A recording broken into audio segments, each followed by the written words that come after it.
시니어가 중심이 되는 세상, 당신의 라이프를 밝혀드리겠습니다.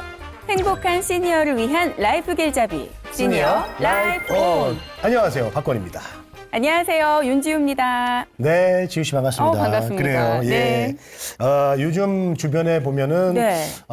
은퇴하고 나서 정말 더 바쁘게 사시는 분들이 많이 계십니다. 뭐 제 주변에 선배님들도 계시고, 자 평생 이제 일을 하셨기 때문에 네. 이제는 좀 쉬셔도 될 것 같은데, 자 그런데. 이렇게 쉽다가도 막상 또 어른들 얘기 들어보면은 일이 있어야지 내가 사람같이 사는 것 같다. 이런 말씀을 하세요. 맞아요. 실제로 보건복지부 자료를 보면 어르신 10명 중에 6명은 일할 수 있으면 계속 일하고 싶다 이런 분들이 많으셨다고 합니다. 맞아요. 이게 실제로는 이제 소득 때문이기도 하지만 그보다 더 큰 이유는 어떤 사회와 연결되어 있는 느낌, 어떤 스스로의 자신감, 성취감 때문이라는 얘기가 있어요. 맞습니다. 자, 그래서 오늘은 바로 이 노인 일자리 현장을 가장 가까이에서 보고 네. 또 가장 많은 고민을 하고 계시는 분을 모셨습니다. 네. 특히 종로 지역에서 어르신들의 이 든든한 일터이자 쉼터, 종로 시니어 클럽을 이끌고 계시는 고현종 관장님을 모셨습니다. 어서 오십시오. 어서 오세요. 반갑습니다. 네, 반갑습니다. 반갑습니다. 네. 예. 반갑습니다. 이제 카리스마 넘치는 외모십니다. 예, 네. 본인 소개 좀 부탁드릴게요. 네, 저는 그 종로 시니어 클럽의 관장으로 있습니다. 그런데 제가 하는 일을 한 문장으로 한다고 하면 네. 보통 이제 우리 어르신들이 복지의 어떤 수혜자로서 자리매김했다고 하면 저는 노인 일자리를 통해서 이제 어르신들이 복지의 수혜자가 아니라 복지의 생산자로 거듭나게 하는 그런 일을 하고 있는 사람이라고 보시면 좋겠습니다. 이야, 네. 복지의 너무나 멋집니다. 생산자. 어떤 일자리라는 이름으로 존엄을 복원하는 통로를 만들고 있습니다. 멋진 일입니다. 여기서 이제 한 걸음 더 나가면 네. 복지의 생산자로 그치는 게 아니라 네. 이제 노인들도 은퇴해서 뭔가 사회적 역할이 없는 존재가 아니라 다시 이 동료 시민으로서 이 네. 사회에 우뚝 설 수 있게 만드는 것들. 어. 그것이 또 네. 제가 하는 일의 진정한 목표라고 볼 수 있습니다. 그렇군요. 좋은 말씀입니다. 네, 동료심이란 말도 굉장히 와닿는데, 자, 이렇게 몸담고 계시는 종로 시니어 클럽은 어떤 곳인가요? 네, 종로 시니어 클럽은 이제 한마디로 이야기하면 노인 일자리 전담 기관이에요. 네. 그러니까 어르신들에게 일자리를 개발하고 만들어서 적성에 맞는 일자리를 매칭하는 기관인데요. 근데 저희 종로 시니어 클럽이 네. 대한민국에서 제일 첫 번째 만들어진 노인 일자리 전담 기관이에요. 그렇군요. 그러다 보니까 네. 저희 종로 시니어 클럽에서 어떤 일자리를 만들면 그것이 표준이 되고 그거 기준이 되고 네. 그다음에 거기에 참여했던 어르신들이 어떤 사회적 모델이 되고 이러한 이제 길을 걸어왔거든요. 네. 이제 다만 이제 이 종로 시니어 클럽이 만들어진 지 벌써 20년이 넘었어요. 그러다 보니까 이제는 이제 종로 시니어 클럽이 예전에는 우리가 일자리를 만들어서 선도적으로 기준도 만들고 표준도 만들고 이렇게 했지만 네. 이제는 한 단계 더 넘어서 우리 어르신들에게 역량이라든가 어떤 생활 조건, 경험 여기에 걸맞는 맞춤형 일자리를 제공하고 네. 거기에 따른 노인 세대를 재발견하는 힙한 노인 일자리 전담 기관이 되겠다라고 하는 선언을 2026년에 했습니다. 그렇군요. 전담 기관이 되겠다는 선언을 네, 그렇죠. 네. 힙한 노인 하셨다. 세대를 재발견하는. 네. 아주 힙한 느낌. 네. 오늘 네. 의상도 굉장히 좀 힙하십니다. 네. 그래서 보통 이제 저희도 이제 그 지자체나 이런 데서 지원을 받는 민간 위탁 조직이다 보니까 그 사명에 힙하다 뭐 이런 표현을 쓰기가 좀 애매한데 그쵸. 저희는 이제 그걸 갖다가 과감하게 힙하다라는 표현을 쓰는데 아유, 예. 야. 좋습니다. 기존 기관하고 네. 좀 다른 모습으로 우리 어르신들에게 네. 일자리를 제공하고 그 제공받은 일자리를 통해서 어르신들이 새로운 활력을 찾아가도록 하겠다. 네. 네. 그런 그러면- 차원입니다. 그렇군요. 그러면 이제 우리 종로 시니어 클럽이 이제 생각하는 노인 일자리. 지금 이제 포부를 말씀해 주셨는데 예. 최종 목표는 어떤 게 있을까요? 네. 그러니까 이제 보통 이제 노인 일자리 하면 네. 사람들이 아, 그래. 그 노년에 그 은퇴하고 나서 할 일이 없으니까 뭐 한 용돈 정도 20만 원, 30만 원 받고 네. 일하면 좋지. 뭐 이 정도의 수준에 이제 이렇게 맞습니다. 머물러 있는 것 같아요. 지금까지의 이미지는 약간 소일거리. 그렇죠. 뭐 약간 이런 이미지였어요. 그렇죠. 소득을 좀 소일거리고 보완하는 뭔가 정도. 네, 자원봉사 하면은 뭐 그냥 교통비 정도 드리는 거. 네. 뭐 이 정도로 이제 국한되어 아. 있는데 사실은 그렇게 생각하면 네. 노인 일자리의 본질적인 목표를 달성할 수가 없어요. 맞아요. 맞아요. 노인 일자리는 예. 사실은 그 어르신들이 이제 정년 퇴직하고 자신의 주된 일자리에서 밀려나게 되면 네. 그다음부터 역할이 없어요. 역할이 없다 보면 사람이 우울감에 빠지거든요. 우울감이 빠지면 또 주변 사람들하고 안 만나게 되고 그러면 고립되고 그러다 보면 이게 이제 우리 사회에서 얘기하고 있는 고독사로 이렇게 또 발전하는 경우가 많거든요. 네. 그래서 이 노인 일자리의 목표는 네. 은퇴한 노인들, 역할이 없는 노인들을 우리 사회에 다시 초대해서 우리 사회에 이제 초고령 사회이니까 네. 초고령 사회에 이 노인들이 갖고 있는 경험, 지식 이런 것들을 다시 활용할 수 있게끔 초대하는 것이 노인 일자리라고 봐야 되지 않을까 이렇게 생각하고 있어요. 그러니까 내가 누군가한테 필요한 사람이다라는 그런 좀 자부심, 그렇죠. 자긍심도 네. 줄 수 있고요. 그러니까 현장에서 이렇게 어르신들을 만나보면 네. 이제 이런 얘기를 해요. 내가 아직도 뭐 다른 사람한테 도움이 될까? 되나? 뭐 이런 질문을 하는 사람이 있고 또 그런 사람들이 또 노인 일자리를 하다 보면 아, 내가 그래도 누군가에게 도움을 주는 것 같아서 내가 이 사회에 소속감이 들어 이런 이야기를 하시거든요. 네. 그게 바로 노인 일자리의 역할 아닐까? 그 우리 사회의 네. 하나의 구성원이라고 네. 하는 소속감 네. 그리고 또 아직까지 내가 누군가에게 도움을 줄 수 있다고 하는 어떤 그런 감각적인 것들 예. 그리고 일자리를 통해서 동료들도 만나잖아요. 그렇죠. 네, 만나면서 관계가 만들어지는 거죠. 그래서 이 노인 일자리는 단순히 뭐 그냥 돈을 주는 정책이 아니라 소일거리를 제공하는 정책이 아니라 관계를 만드는 관계 정책이기도 하고 또 노인들의 건강 정책이기도 하고 그러네요. 또 노인들의 존엄한 정책이다. 이렇게 보면 좋을 것 같습니다. 되게 중요하네요. 노인 일자리라는 단어, 그걸 의미를 다시 바라보게 되는 것 네. 같습니다. 자, 또 이제 함께 하고 계시는 종로 시니어 클럽이 뭐 자랑도 많이 해주셨어요. 뭐 국내 뭐 최초의 최초의, 노인 네. 일자리 관련된 기관이기도 하지만 다른 기관과의 차별화를 또 하나 꼽는다면 네, 어떤 네. 게 있을까요? 보통 이제 다른 기관들은 일자리를 그 실무자들이 다 만들어요. 만들고 거기에 어르신들을 꽤 맞춰요. 이런 일자리 있습니다. 이런 일자리 있습니다. A, B, C, D가 있는데 어르신 오셔서 어느 거 선택하실래요? 이렇게 묻거든요. 대부분 그럴 것 네. 같아요. 예. 그러다 보니까 이제 노인 일자리가 흔히 이야기하고 한정적이다. 있는 몸으로 때우는 거 있잖아요. 그러니까 막 간단한 거. 길거리 단순한, 청소하고 뭐 단순한. 이런 이제 일자리가 많은 거예요. 그래서 이제 계속 언론에서 노인 일자리 어떤 이런 질이 이게 말이 아니다. 맨날 쓰레기만 줍냐, 청소만 하냐 이런 얘기를 하거든요. 근데 이제 저희 종로 시니어 클럽은 올해서부터 우리 어르신들의 어떤 경험, 그러니까 사례 관리를 하죠. 그래서 과거에 어떤 직업이라든가 어떤 생활을 하셨는지, 네. 그다음에 그 지금의 어떤 가족 관계가 어떠신지, 그 속에서 어떤 어려움을 겪고 있고 어떤 장점을 가지셨는지 그렇게 해서 이제 일자리를 어르신들이 하고 싶은 일자리가 어떤 게 있습니까? 이렇게 이제 욕구 조사를 25년도에 다 했어요. 예. 그래서 거기에 기반한 일자리를 만들어서 그러니까 어르신들이 자기가 하고 싶은 일자리니까 네. 예, 그 당연히 더 좋아할 거 아니에요. 그리고 그렇죠. 뭔가 일을 하는데 형식적으로 내가 돈을 받기 위해서 하는 일자리가 아니라 뭔가 나의 발전, 자아 개발이라든가 또 이 사회 누군가를 위한 일자리로 자리매김될 수 있죠. 한 가지 이제 예를 들면 네. 이런 게 있었어요. 어르신들이 젊었을 때 너무 그 자녀들 키우느라고 고생만 잔뜩 하고 있다가 예. 근데 예전에 자기가 학교 다닐 때 보니까 글 쓰는 거 되게 좋아했다는 거예요. 글을 쓰는 걸. 네. 근데 그걸 못 하다가 뭐 그런 걸 일자리로 만들 수 없겠냐고 저한테 물어본 거예요. 그래요?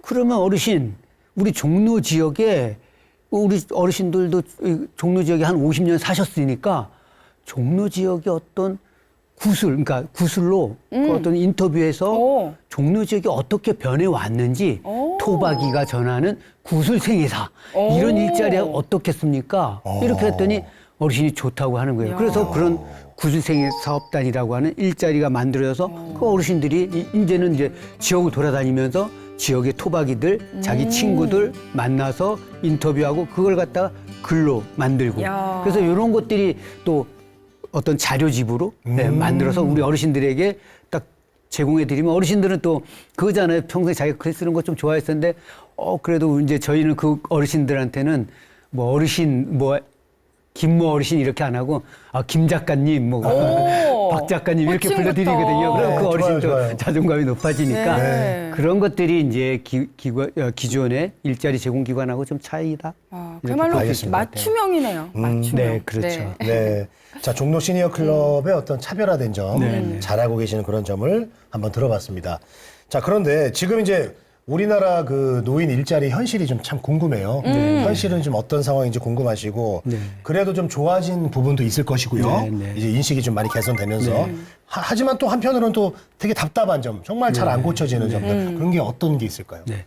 일단 노인 일자리가 많이 늘어났어요. 네. 처음에는 한 2만 5천 자리 2004년도에 시작할 때 그렇게 시작했는데 지금 26년 지금은 거의 110만 자리 정도 됐거든요. 몇 배가 는 거예요. 네. 와. 그리고 뭐 어마어마한 성장을 한 거죠. 네. 또 거기에 이제 일하고 있는 어르신들도 지금 뭐 전국적으로 지금 100만 명이 넘으니까. 많이 계시죠? 네, 야. 예. 그러니까 이제 양쪽으로 많이 늘어났어요. 네. 양쪽으로 많이 늘어났는데 문제는 이제 질인 거죠. 그렇죠. 예, 왜냐하면 지금 이 노인 일자리가 한 달에 30시간을 일을 해요, 어르신들이. 그럼 일주일에 한 3일, 하루에 3시간 정도 이렇게 일을 하시게 되는데 그렇게 해서 받는 활동비가 지금 29만 원이거든요. 근데 이제 어르신들이 항상 얘기하죠.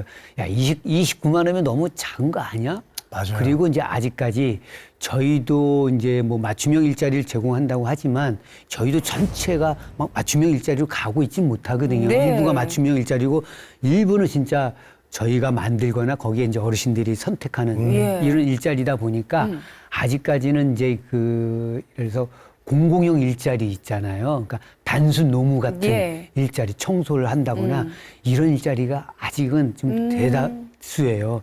그러다 보니까 좀 이제 어르신들 욕구하고 나는 이런 일보다 다른 일 하고 싶은데 하는데도 이제 그 유형이 일자리가 그 어르신에 맞는 일자리가 많이 없다 보니까 네. 거기는 미스매치가 좀 있고 그리고 이제 요즘은 이제 베이비 부머 세대들이 노인으로 이제 접어들고 있잖아요.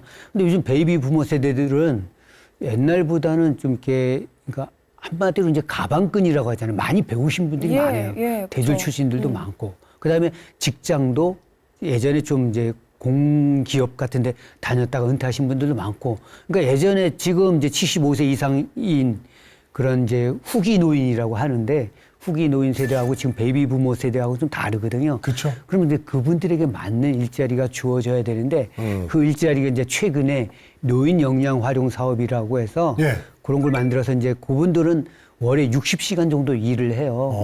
60시간 일하고 급여는 한 76만 원 정도 받으시고 네. 그다음에 이제 4대 보험도 되고 오. 이런 일자리가 이제 만들어지긴 하는데 여기 아직까지는 전국적으로 한 4만 자리 정도밖에 안 되거든요. 근데 경쟁도 치열하다. 예, 너무 작죠. 지금 베이비 부모 세대가 지금 사실은 그때 가장 아이가 많고 예. 이런 시대잖아요. 그러니까 한 1,000만 명 이렇게 보는데 예, 그 중에 먼저 한 4만 명 정도 지금 일자리가 그분들의 조금 적합한 일자리로 되니까 앞으로는 이런 이제 노인 역량 활용 사업이라고 하는 이런 일자리가 좀 더 늘어나고 그래야죠. 또 아까 얘기했던 이제 뭐 이렇게 청소를 한다거나 뭐 쓰레기를 줍는다거나 네. 이렇게 좀 이렇게 단순한 업무 예. 이런 것들이 조금 이제 줄어드는 추세로 가야 되지 않을까 이런 생각을 하고 있어요. 저는 또 이런 게 궁금해요. 기업이나 지역 사회가 네, 이 네. 노인을 채용할 때 네, 네. 좀 어떤 시선을 갖고 있는지. 그러니까 예를 들면 뭐 망설이거나 꺼리는 네, 네. 지점도 있을 수도 있는데 네. 그런 부분들은 또 이유가 뭐고 어떻게 네. 설득하시는지도 좀 궁금해요. 일단 기업은 네. 그 나이가 들어도 능력 있으면 쓰고 싶어 하는데 제일 걱정하는 건 안전이에요. 안전. 나이가 있으니까 혹시 일하다가 이렇게 좀 갑자기 쓰러지는 거 아니야? 그러면 이제 그 기업 염려가. 입장에서는 염려되죠. 예, 그 비용이 발생하는 거잖아요. 요즘 또 중대기업의 처벌법이라고 해서 네. 사업장 내에서 사고가 나면 굉장히 처벌이 강하잖아요. 강해졌죠. 그러니까 그런 안전에 대한 걱정 때문에 예. 노인 고용을 좀 꺼려하고 둘째는 저거예요. 효율. 효율. 과연 같은 급여를 줬을 때 젊은 그 30대, 40대 뭐 이런 20대 이런 사람들하고 60대 이상인 사람하고 같은 효율이 나올까? 나올까? 여기에 더 효율이 더 많을 텐데 젊은 사람들이 그러니까 효율에 대한 걱정. 네. 그다음에 또 하나는 이제 관리의 부담인데 이제 민원.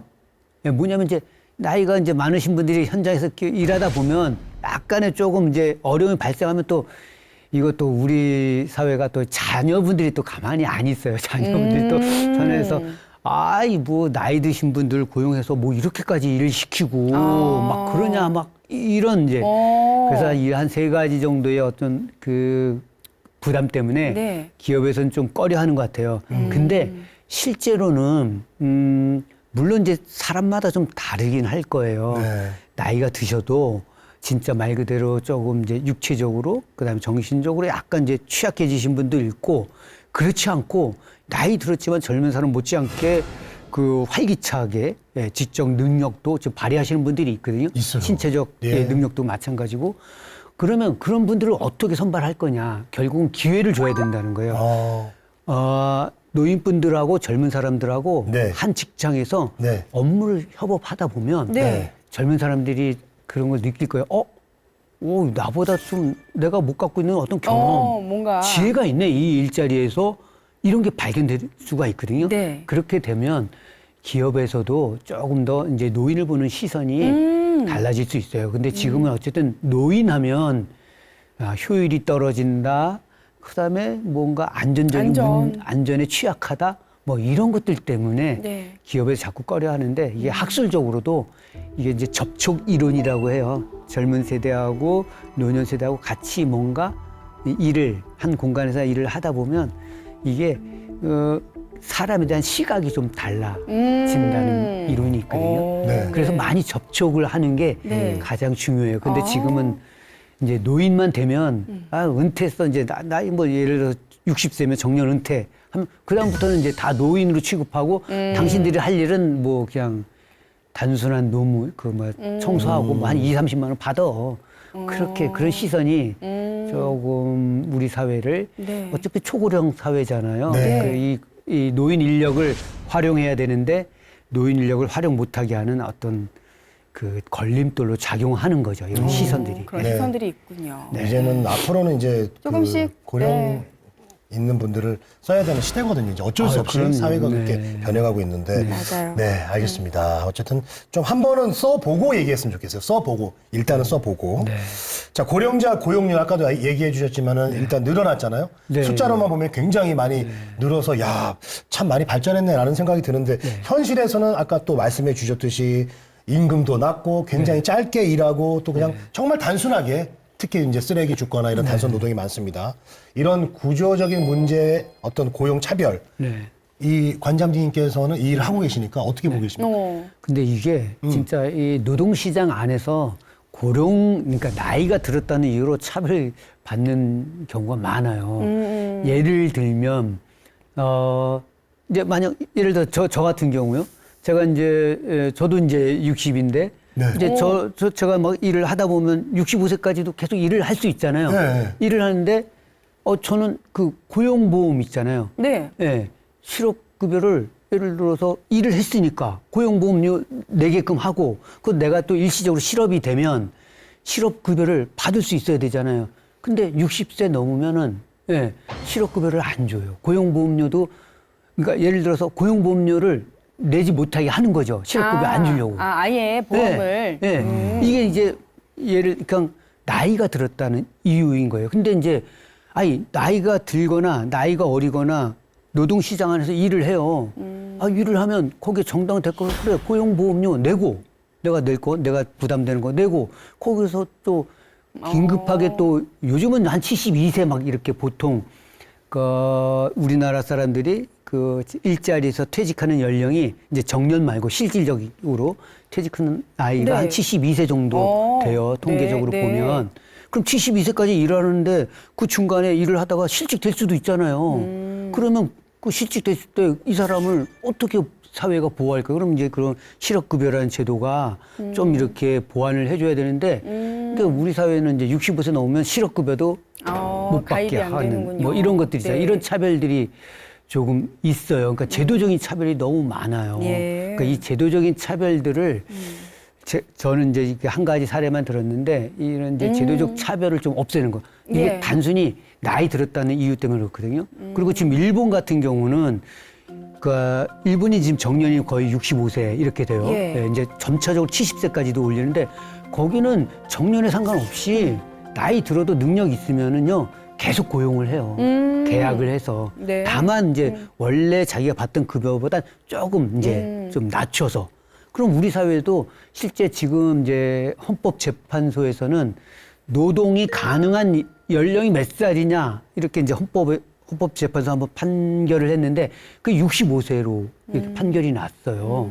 근데 우리나라 지금 정년은 60세잖아요. 그래서 지금 우리 사회에서는 뭐 정년 연장해야 된다 이런 이야기가 나오고 있는데 네. 그러니까 이제 나이로 나이로 뭔가 이렇게 노동시장에서 밀어내고 일자리를 박탈하고 이런 것보다는 그 사람의 어떤 신체적인 능력이라든가 기술 숙련도 이런 걸 잣대로 해서 고용 관계를 유지하거나 해지하거나 이렇게 되어야 우리 사회가 가뜩이나 지금 노인 그 인구가 많아지는데 네. 이 노인 인구를 활용하지 않으면은 우리 사회는 네. 활력이 없어요. 아니 생산 인구가 없잖아요. 젊은 친구들이 숫자가 작은데 이 친구들로 우리 산업 현장에 다 배치할 수가 없잖아요. 배치하고도 부족하니까 네. 지금 이주민들도 들어오는 외국인 거니까. 많이 이 노인 인력 가뜩이나 이 노인 인력은 자기 일자리에서 경험을 쌓아오셨던 분들이잖아요. 그 그렇죠. 경험을 좀 살리면 활용해서. 좋겠다. 네. 생각하고. 너무 좋은 말씀이세요. 네.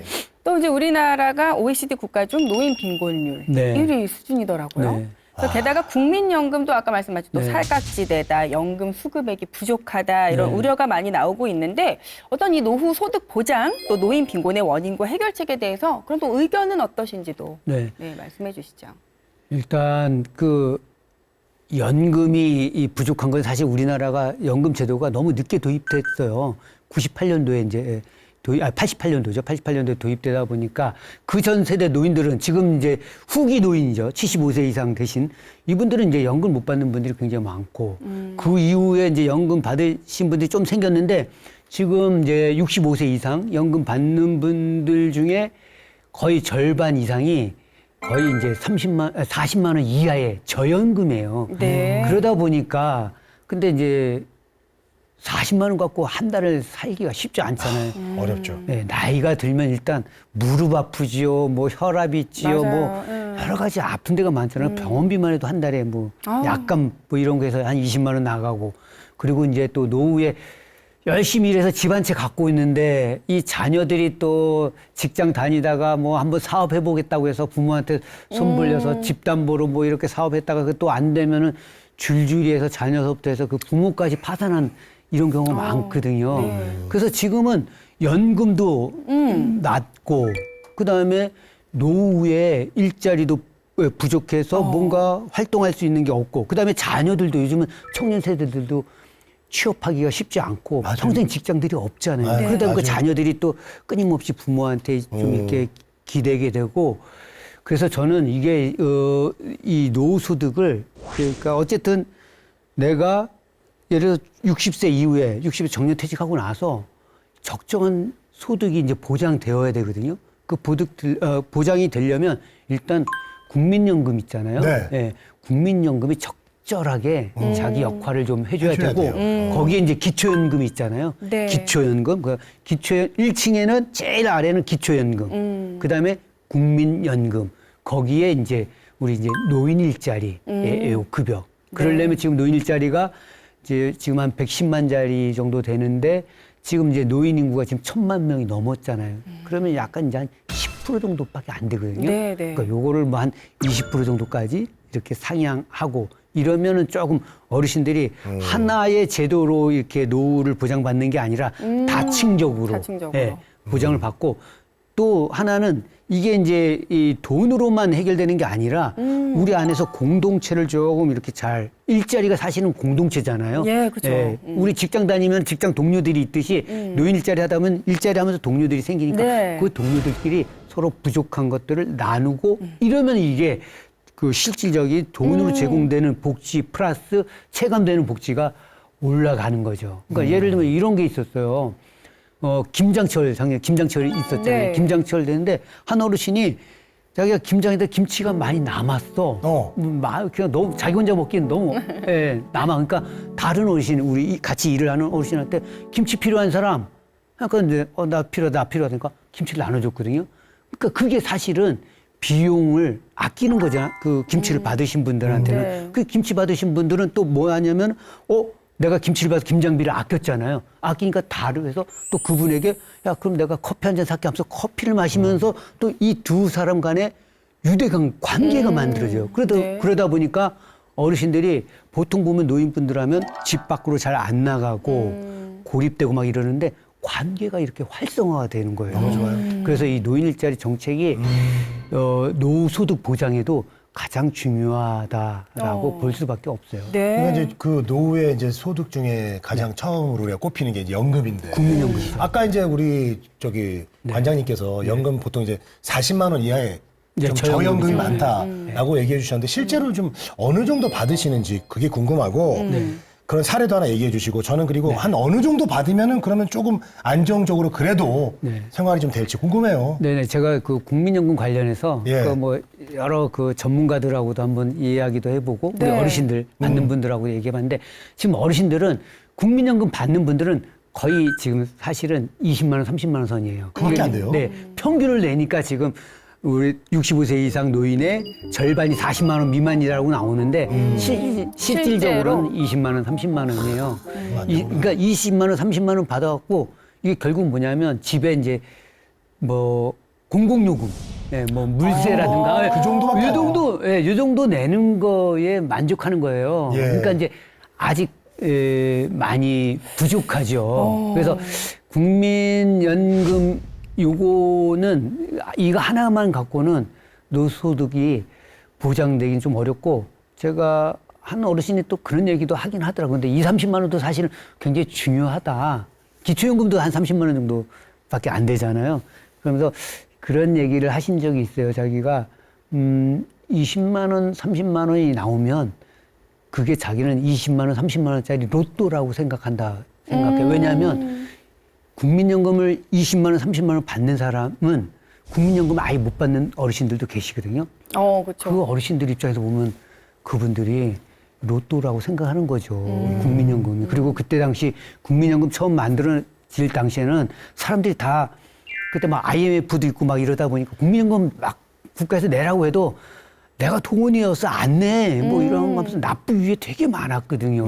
그러니까 그 제도가 지금에 와서 생각하면 우리 국민들을 위한 굉장히 중요한 노후소득 보장 정책임에도 불구하고 홍보를 국가가 제대로 못한 거예요. 그러다 보니까 그때 어르신들이 가입을 못하고 이렇게 이제 좀 국민연금의 사각지대로 내몰려서 아까 말씀하셨던 대로 우리나라가 그 노인 빈곤율이 지금 40%인데 OECD 평균의 3배가 넘는 세계 1등을 달리는 이런 현실. 그러니까 우리 사회를 위해서 가장 열심히 일해서 자녀를 키웠던 열심히 일했던 이 노인 세대가 지금은 가장 가난한 노인이 된 사회에서 살고 있는 역설이 가장 열심히 일을 했는데 가장 가난한 노인이 된 이런 역설이 우리 대한민국에 지금 존재하고 있는 거죠.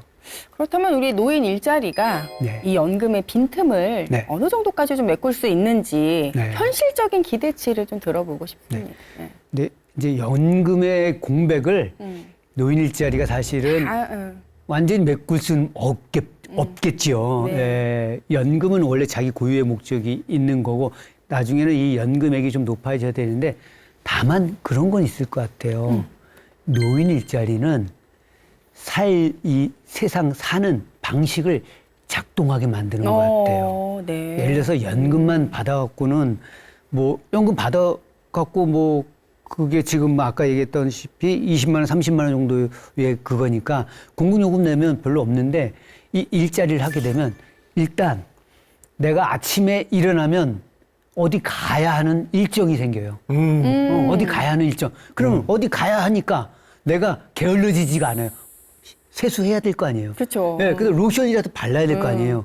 이렇게 부지런해지니까 건강해지는 거죠. 네, 거기다가 또 내가 일을 하다 보니까 누군가에게 도움이 되는구나. 그리고 또 어떤 사람이 그 서비스를 받는 사람이 어르신 때문에 내가 좀 이렇게 도움을 받네요. 이 얘기 한마디 들으면 자기가 뿌듯해지는 거예요. 그러니까 연금은 최소한의 삶을 유지하게 만들지만 이 노인 일자리는 세상을, 그러니까 자기의 삶을 이렇게 작동하게 움직이게 만드는 아주 중요한 네. 정책이라고 볼 수 있죠. 네. 네, 알겠습니다. 예, 너무 좋은 얘기 해주셨는데요. 네, 맞아요. 그런데도 불구하고 이렇게 단순 노동이 많은 게 현실이에요. 네, 그렇죠. 예, 네, 그렇다면은 그런 걸 넘어서는 일자리, 즉 전문성이라든가 네, 네. 어떤 이제 우리 어르신들의 그동안 해왔던 경험들 이런 걸 살리는 일자리를 당연히 만드는 게 큰 목표인데 네. 그런 목표를 하기 위해서 맞닥뜨리는 어떤 현실적인 장벽,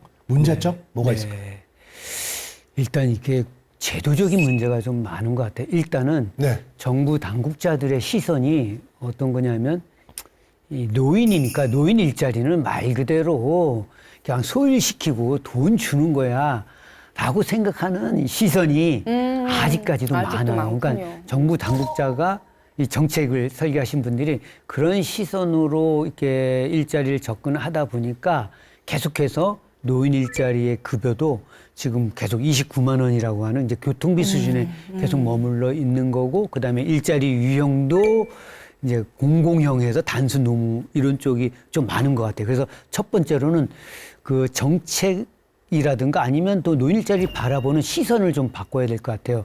이거는 노인들의 어떤 여가를 위한 일자리가 아니라 사회가 놓치고 있는 일, 필요한데 꼭 누군가가 해야 할 일인데 하기 힘든 일, 뭐 이런 시선, 그런 일을 노인들이 한다. 노인 일자리가 그런 걸 대체한다. 예를 들면 이런 거 있죠.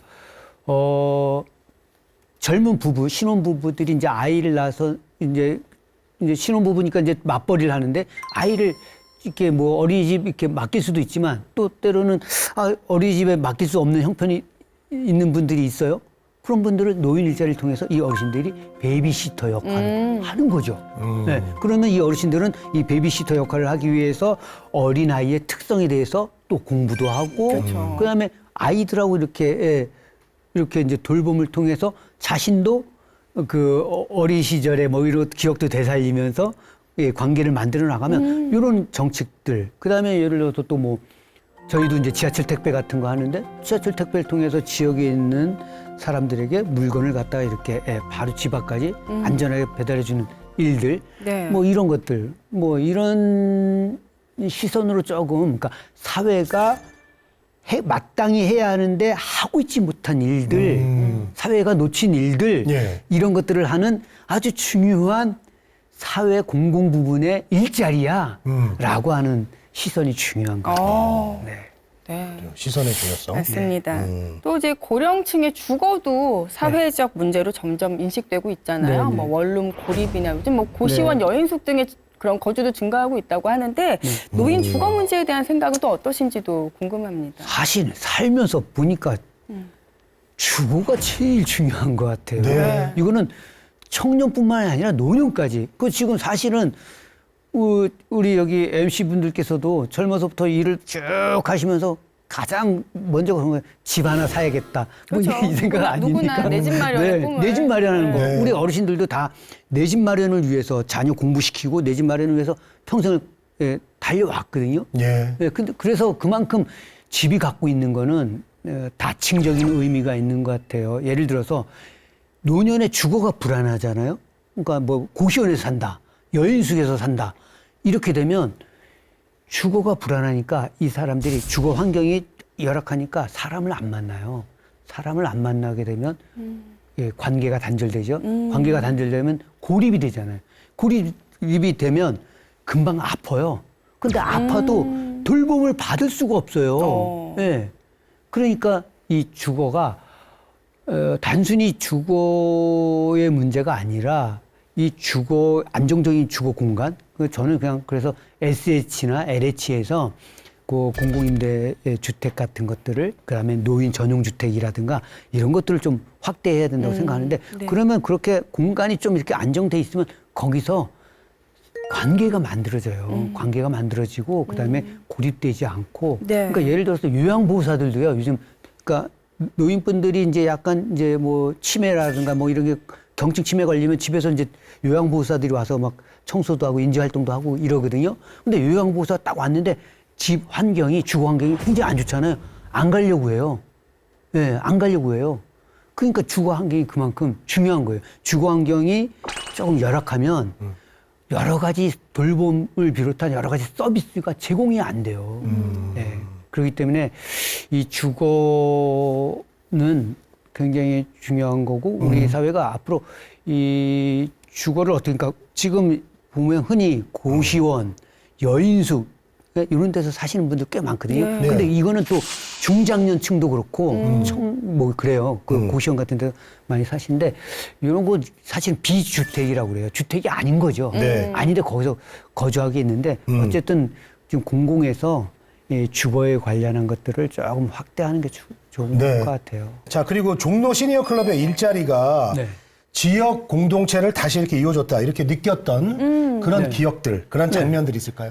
그러니까 제가 예. 이제 한 어르신이 계셨어요. 예. 근데 이 어르신이 이제 일자리 하기 전에는, 그러니까 뭔가 일을 했었어요. 일을 하다가 이분이 이제 퇴직하고 나서 동네에서 사라진 거예요. 그러니까 예를 들어서 아니 잘 돌아다니셨던 분인데 네.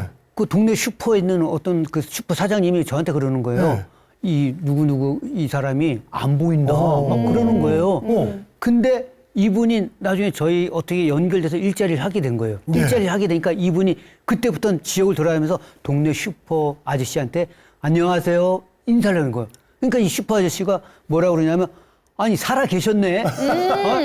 아니 어디 계셨어요? 막 이러는 거예요. 반갑죠. 네, 반갑잖아요. 예. 안녕하세요. 살아 계셨네요. 이런 목소리가 동네에서 이제 울리는 거예요. 울리면서 이제 이게 활기가 되는 거죠. 네. 그러니까 일자리를 하다 보니까 이렇게 자취를 감췄던, 그다음에 자기 혼자 고립돼 있던 분들이 네, 나와서 만나고 또 직장 그 같이 일을 하는 사람들 같이 만나니까 서로 어떻게 하냐면 한 분이 안 나오잖아요. 그럼 전화를 거는 거예요. 전화 걸어서 무슨 일 있어? 왜 안 나와?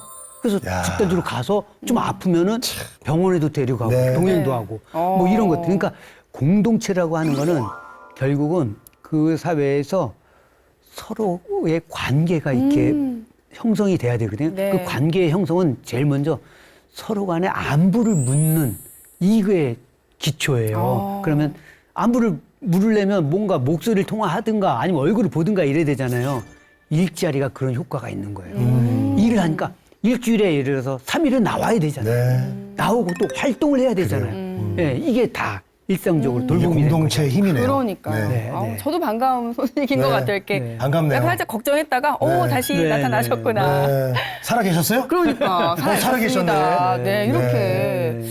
자, 그럼 이제 그것도 이분이 어디가 아픈지도 다 알잖아요. 네, 그리고 맞아요. 아팠을 때 또 정보도 야 그거 아플 때는 걱정들 내가 많이 이렇게 하니까. 했더니 치료돼 그렇죠. 막 이러고 네. 정보도 예, 예. 없고. 예. 또 예전에 아까 이제 앞서서 노인 일자리, 노인 채용에 있어서 네. 뭔가 이 효율성에 대한 말씀도 네. 아까 해주셨는데 생산성과 역할 이 부분을 좀 어떻게 재정의 해야 된다고 보시나요? 일단은 이제 그 노인분들의 과거의 경험이라든가 일자리 어떤 일을 하셨는지 이런 것들 정확하게 판단해야 될 것 같아요. 그런 것들을 좀 이렇게 상담이나 이런 걸 통해서 확인하고 그다음에 이제 어르신들에 맞는 어떤 업무 설계가 필요해요. 네. 그래서 안전이라든가, 그러니까 아무리 좋은 일자리라도 어르신들의 지금 현재 노동 신체 능력하고 정신 능력하고 안 맞으면 안 되는 거잖아요. 네. 그러니까 오히려 지금 기업에서는 지금 초고령 사회니까 기업도 노인 인력을 어떻게 활용할까 고민할 거라고요. 그러면 기업에서 제일 먼저 할 거는 바로 그런 지금 노인 세대에 좀 알맞는 직무는 어떻게 설계할까 이런 것들을 좀 고민해 주면 네. 저는 이제 충분히 기업에서도 노인분들을 고용할 수 있는 여력이 생길 거라 생각합니다. 네. 좋습니다. 네. 예. 자, 그리고요, 우리 종로 시니어 클럽 향후 이제 계획이나 앞으로 또 이제 준비하고 있는 사업이나 네. 뭐 그런 것도 있을까요? 네, 저희는 이제 계속해서 네. 우리 어르신들의 욕구와 경험에 걸맞는 맞춤형 일자리를 좀 만들어서 그걸 통해서 노인 세대 하면은 우리가 보통 보면 약간 잔소리 많은 꼰대다, 그 다음에 뭐 자기들만 안다, 그 다음에 맨날 복지 뭐 서비스만 받으려고 한다, 이런 인식이 있는데 그런 인식을 확 뒤집어서 노인 세대를 재발견하는. 그래서 오. 노인분들이 그 서비스만 받는 게 아니라 예. 이 사회에 기여할 수 있는 네. 노인으로 거듭 날 수 있는 이런 일자리, 이런 경험들을 차곡차곡 쌓아가고 만들려고 합니다. 그렇구나. 실질적으로 준비하고 있는 게 있습니까? 올해 네. 좀 아니, 중반기부터 뭐 예를 계획하고 들면 있- 네. 저희가 이제 웰다잉 기부 플러스라는 사업이 있어요. 네. 그러니까 죽음과 어떻게 하면 잘 죽을 것인가를 이렇게 공부하면서 뭐 그걸 캠페인하는 사업단인데 기부도 하고. 근데 여기 계신 분들은 그러니까 노인 일자리에서 아까 얘기했잖아요. 뭐 2, 30만 원 받고 이러는데 받는 금액 중에 일부를 뭐 5천 원, 만 원씩 해서 우리 종로 지역에 자립준비 청년들이 있거든요. 그러니까 우리 노인 세대가 그 자립준비 청년들이 사실 그 옛날로 따지면 이제 그 보육원, 네, 거기서 이제 나온 친구들인데 어른이 없잖아요. 그러니까 그 친구들 생활비를 지원해주고 또 그 친구들이 예를 들어서 전세방 얻으려고 하는데 그 친구들은 그 보육원에 있다 나오니까 경험이 없잖아요. 전세 계약서 어떻게 써야 될지 뭐 이런 거 잘 모르잖아요. 그런 걸 우리 어르신들이 알려주는. 오. 네. 이렇게 되면 그러니까 세대 간의 이런 통합도 되고 네. 이런 일자리들 이런 것들은 바로 그런 네. 어떤 어르신들의 욕구라든가 사회가 필요로 한 일들 놓친 일들 거기서 이제 착안해서 만들어지는 거거든요. 이런 것들이 많이 만들어지면 네. 사회가 아름답고 그다음에 이런 노인들을 보고 무슨 뭐 구닥다리야 잔소리 많고 막 맨날 받기만 해. 그런 얘기 안 할 거잖아요. 왜 청년들을 위해서 또 기부도 하시고 그렇죠. 하니까. 아, 좋습니다. 네. 예. 요즘도 제가 주변에서 네. 많이 느껴요. 뭔가 주문하거나 뭔가 디지털을 좀 활용하면서. 아, 디지털. 요즘은 네. 이 디지털을 모르면 일상 자체가 좀 어려운 시대가 됐고 저도 맞아요. 가끔씩 도와드리기도 하거든요. 근데 이제 노인들의 디지털 소외, 요즘 안 도와드리는 젊은이들도 좀 많다고 아유, 그러는데 도와드려야 돼요. 관장님 이 디지털 소외 어떻게 보시나요? 이거 굉장히 심각하죠. 앞으로 살아가려면 네. 이 디지털 능력이 없으면 못 살아갈 것 같아요. 맞아요, 지금 우리 맞아요. 어르신들이 제일 두려워하는 게 예를 들어서 은행 가잖아요. 아우, 은행 네. 가면 그 ATM 기기 있잖아요. 그거 뭐 하다 보면 조금 이렇게 느리잖아요. 네, 느릴 수 있잖아요. 네. 근데 뒤에서 막 줄 서 있는데 그 따가운 시선이 느껴진대요. 근데 은행뿐만이 아니라 예를 들어서 식당 간다. 네. 키오스크 요즘 다 키오스크잖아요. 그렇죠. 예. 거의. 키오스크에 있으면 또 어르신들이 요즘은 왜 이렇게 키오스크 뭐 커피숍 가도 무슨 뭘 더 얻느니 많으니 뭘 더 추가하느니 이거 너무 많잖아요. 그러니까 저도 어르신들이 어려워요. 맞아요. 저도 어려워요. 저희도 어려운데 네. 오죽하실까. 그러니까 어르신들이 그거 하려고 막 이래요. 그러면 뒤에서 막 화를 내요. 좀 이렇게 바쁜데 점심시간 짧은데 어르신 좀 나와주세요. 막 이렇게 얘기하는 경우에서 굉장히 위축감이 든다는 거예요. 어르신들이. 그래서 이제는 이 우리 사회가 이 디지털 격차를 해소하기 위해서 노력하지 않으면 이거는 노인 학대라고 저는 봐요. 왜냐하면 앞으로 세상은 뭐 키오스크라든가 여러 가지 예. 앱이라든가 이제 이런 더 걸 나오는, 능숙하게 다루지 못하면은 시대에 뒤떨어지는 거잖아요. 네. 세상을 살아갈 수가 없잖아요. 네네네. 그럼 결국 이게 인권이 이렇게 굉장히 열악한 처우로 몰리는 거죠. 그렇기 때문에 저희도 지금 노인 일자리 그 소양 교육 같은 시간이 있어요. 예. 이 교육 시간에 이 디지털 교육들도 교육도. 많이 하고 예. 그다음에 실제 중요한 거는 교육뿐만이 아니라 일자리를 통해서 이게 일상적으로 활용할 수 있도록 네, 설계하는 그게 거예요. 중요하죠. 네, 우리가 그런 거 있잖아요. 디지털 교육 아무리 받아도 이걸 내가 현실에서 써보지 적용을 않으면은 해야죠. 못 하잖아요. 근데 네. 어르신들은 아무래도 그 사회 관계가 젊은 층보다는 좀 이렇게 좁다 한정돼 보니까 있으니까. 이걸 활용할 기회가 별로 없거든요. 그 활용할 기회가 바로 노인 일자리. 직무를 통해서 자꾸 활용할 수 있도록 직무를 통해서. 네. 제공해 주면 네. 디지털 격차가 조금 완화될 수 있지 않을까. 오. 다시 한번 얘기하는데 네. 디지털 격차를 방치하는 경우는 노인 학대다. 이렇게 얘기하고 중요한 말씀 또 싶습니다. 해주셨네요. 많이들 예. 좀 도와주시고. 네, 디지털 방치까지 네. 이렇게 이야기를 좀 들어봤습니다. 네. 그 오늘은 정말 이 종로에서 든든하게 우리 시니어분들과 일자리를 연결해주는 이런 정말 귀한 일을 하고 계시는 분위기만 보면 종로 김두한인데 든든한 우리 고현종 관장님과 이야기를 좀 나눠봤습니다. 오늘 출연해 주셔서 감사합니다. 아, 네, 고맙습니다. 감사합니다. 네, 아는 만큼 밝아지는 시니어 라이프. 저희 시니어 라이프온에서는 우리 시니어분들에게 더 유익하고 즐거운 정보 전해드릴 수 있도록 노력하겠습니다. 네, 함께 해주신 시청자 여러분, 고맙습니다.